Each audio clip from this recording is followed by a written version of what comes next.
ఇంకోటి white paper అన్నాడు, ఇంకోటి టాపిక్ డైవర్ట్ చేసేది, ఇంకోటి ఇసుకే అన్నాడు. సరే, ఇసుకకి సంబంధించి కేంద్ర ప్రభుత్వ సంస్థ ఆధ్వర్యంలో టెండర్లకు పోయాం. రాష్ట్ర ప్రభుత్వం పిలిచారా టెండర్లు? ట్రాన్స్పరెన్సీ హైయెస్ట్ ఆర్డర్లో పెట్టడం కోసం కేంద్ర ప్రభుత్వ సంస్థ ఆధ్వర్యంలో టెండర్లకు పోయాం. ఆ టెండర్లలో వీళ్ళందరూ పార్టిసిపేట్ చేసి ఉండొచ్చు. అదేం అందరికీ తెలిసేటట్టుగానే టెండర్లు జరిగినాయి. ఆరోపణలు చేసే ప్రతి ఒక్కడు కూడా, ఎవడైనా కూడా, ఇంక్లూడింగ్ ఈనాడైనా పార్టిసిపేట్ చేసి ఉండొచ్చు. ఈ వీళ్ళ నవయుగ వాళ్ళ ద్వారా, ఇలా వ్యంకుల ద్వారా, లేకపోతే చంద్రబాబు నాయుడు అయినా పార్టిసిపేట్ చేసి ఉండొచ్చు. వీళ్ళందరి కాంట్రాక్టర్ల ద్వారా అత్యంత ట్రాన్స్పరెంట్గా టెండర్లకు పిలిచి రాష్ట్ర ప్రభుత్వానికి అత్యంత ట్రాన్స్పరెంట్గా 765 కోట్ల రూపాయలు, 2 కోట్ల మెట్రిక్ టన్నులు మినిమం గ్యారంటీ పెడుతూ 765 కోట్ల రూపాయలు రాష్ట్ర ప్రభుత్వానికి డబ్బులు కట్టేట్టుగా.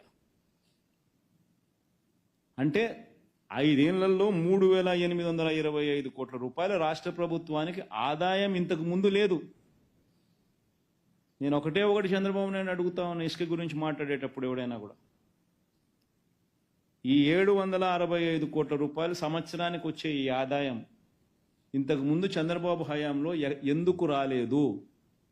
ఎవరి జోబీలోకి పోయింది? ఎవరెవరు ఎంతెంత పంచుకున్నారు? Simple question. ఈరోజు ప్రతి టన్నుకు ఈ లాస్ట్ 5 ఇయర్స్లో మన వైఎస్ఆర్సీపీ ప్రభుత్వంలో పారదర్శకంగా టెండర్లు పిలిచి ప్రతి టన్నుకు రాయల్టీ కింద గవర్నమెంట్కు 375 రూపాయలు చెల్లించి తర్వాతనే ఇసుక అన్నది తవ్వే కార్యక్రమం జరుగుతూ ఉంది.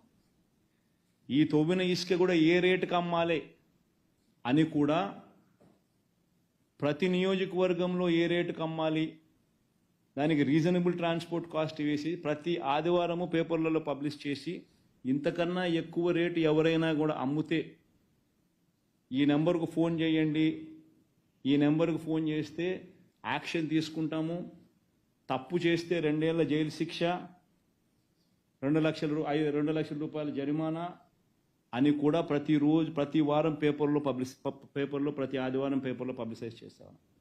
ఈరోజు చంద్రబాబు నాయుడు ఫ్రీ ఇసుక అని చెప్పి చెప్తా ఉన్నది చూస్తే, రేట్లు చూస్తే వైఎస్ఆర్సీపీ హయాంలో ఇచ్చే రేట్ల కన్నా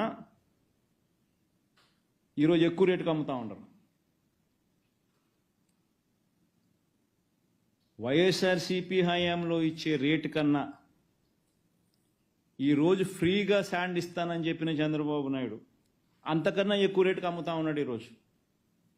కనీసం అప్పుడన్నా రాష్ట్ర ప్రభుత్వానికి 375 రూపాయల టన్నుకు వచ్చేది. 765 కోట్ల రూపాయలు రాష్ట్ర ప్రభుత్వానికి 765 కోట్ల రూపాయల సంవత్సరానికి ఆదాయం ఉండేది. ఈరోజు ఆదాయము లేదు. రేటు చూస్తే అంతకన్నా ఎక్కువ రేటుకు అమ్ముతా ఉండవు నువ్వు. ఇంకా భయానకమైన విషయం ఏమిటనంటే, ఇదే చంద్రబాబు నాయుడు గారు కొడుకు ఎన్నికలప్పుడు మీకు అందరికీ గుర్తున్నాయా? ఇసుక స్టాక్ యార్డ్లకు పోయి సెల్ఫీలు దిగారు. ఇసుక కొండలు, ఇసుక గుట్టలు అని చెప్పి సెల్ఫీలు దిగి ఫోటోలు దిగినాను. మీ అందరికీ గుర్తుండే ఉంటుంది అందరికీ కూడా. ఆయన ఎలక్షన్స్ అప్పుడు దిగిన ఫోటోలు, ఇసుక కొండలు, ఇసుక గుట్టలు ఏమైనా ఇప్పుడు వర్షాకాలంలో ప్రజలు ఇబ్బంది పడకూడదని చెప్పి 80 లక్షల టన్నుల స్టాక్ యార్డ్స్లో పెడితే, వీళ్ళు ఫోటోలు దిగి సెల్ఫీలు దిగి ట్వీట్ చేసిన ఫోటోలు పెడితే వచ్చిన 2 నెలలకు, 2 నెలలు కూడా 40 రోజులకు ఎడా పెడ 80 లక్షలు 40 లక్షలు అమ్మేసినారు. ఎవడోడు పరిధిలో వాడు, ఎమ్మెల్యే పరిధిలో ఆ ఎమ్మెల్యే ఆ ప్రాంతానికి సంబంధించిన లీడర్లు, లెఫ్ట్ రైట్ సెంటర్, వాళ్ళ మీద యాక్షన్ తీసుకోగలుగుతాడా ఈ మనిషి?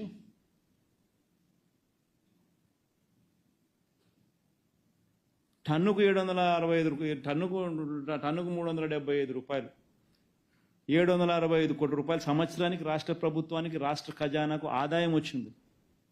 ఈరోజు ₹1 రాష్ట్ర ఖజానాకు ఆదాయం రాకపోగా ఇసుక లేదు, ఎడాపెడా దోచడము, రేట్లు చూస్తే వైఎస్ఆర్సీపీనే మేలు అని చెప్పి ఈరోజు ప్రజలు అనుకుంటా ఉన్నారు.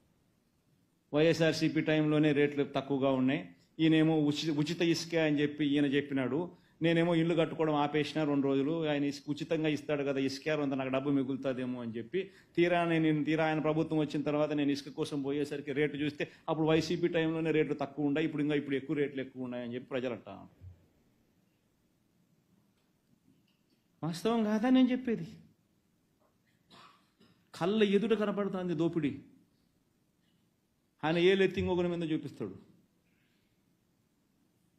కళ్ళ ఎదుట దోస్తూ ఉన్నారు. స్టాకులు లేవు, దోచేయడాలు, రాష్ట్ర ప్రభుత్వానికి వచ్చే ఆదాయం పోయింది. ఏలెత్తి చూపించడము, ఆరోపణలు చేయడము, దోచేయడము. చూడండి వైట్ పేపర్లు అనేది ఏం వైట్ పేపర్లు ఒకసారి గమనించండి.